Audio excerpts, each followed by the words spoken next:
Maria Thompson never thought a single visit to a car dealership would turn into one of the most humiliating experiences of her life.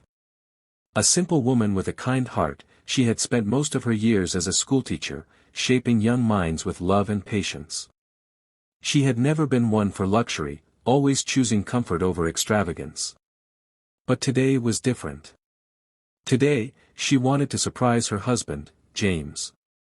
James had been her rock for years, a hard-working man who had built their life together from scratch. What most people didn't know, however, was that James was not just any man, he was one of the wealthiest businessmen in the state. Despite his immense wealth, James had always lived modestly, never flaunting his riches. Maria walked into the high-end car dealership with a hopeful smile, dressed in simple jeans and a cozy sweater. The showroom was dazzling, with luxury cars gleaming under bright lights. She admired a sleek Rolls-Royce, the one she had secretly heard James talking about months ago. It wasn't something they needed, but she wanted to do something special for the man who had always put her happiness above everything else. She approached a salesman, a sharply dressed young man with an air of superiority. His name tag read, Daniel. "Excuse me," Maria said kindly.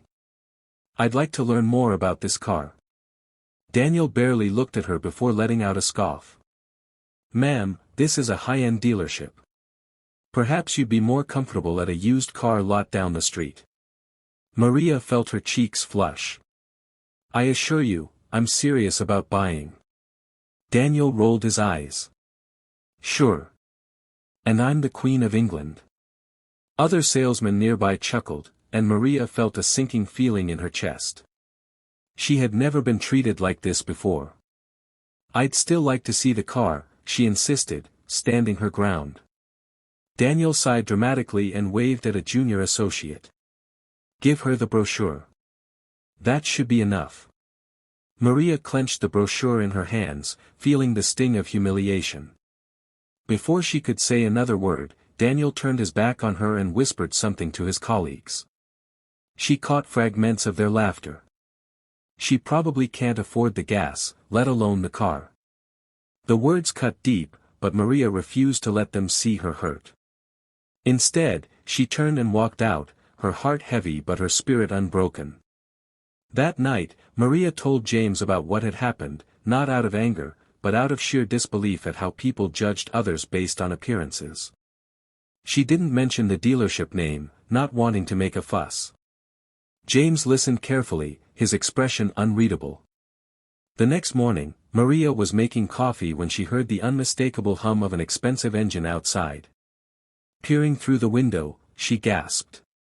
A black Rolls-Royce Phantom was parked in their driveway. James, dressed in his usual casual jeans and a button-up, stood beside it, a small smile playing on his lips. "James, what?" "I went to the dealership this morning," he said, taking her hand. "Turns out, they were quite eager to make a sale when I walked in. I bought the car you wanted." Maria's eyes welled up. "You didn't have to." James chuckled. "Oh, I did. But that's not all."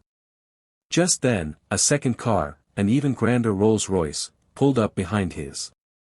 From it stepped a man in an expensive suit, the dealership owner.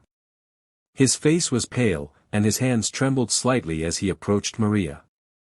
I deeply regret the way our staff treated you, ma'am," he stammered. "Had we known." Maria held up a hand. "You shouldn't have to know who someone is to treat them with kindness." The owner swallowed hard, nodding. "I completely agree. As an apology, we've terminated the salesman responsible and implemented new customer service training to ensure this never happens again." Maria sighed. She didn't want revenge, she wanted change. She looked at James, then back at the owner. "I appreciate the apology. But I hope the lesson here isn't just for your staff, it's for all of us.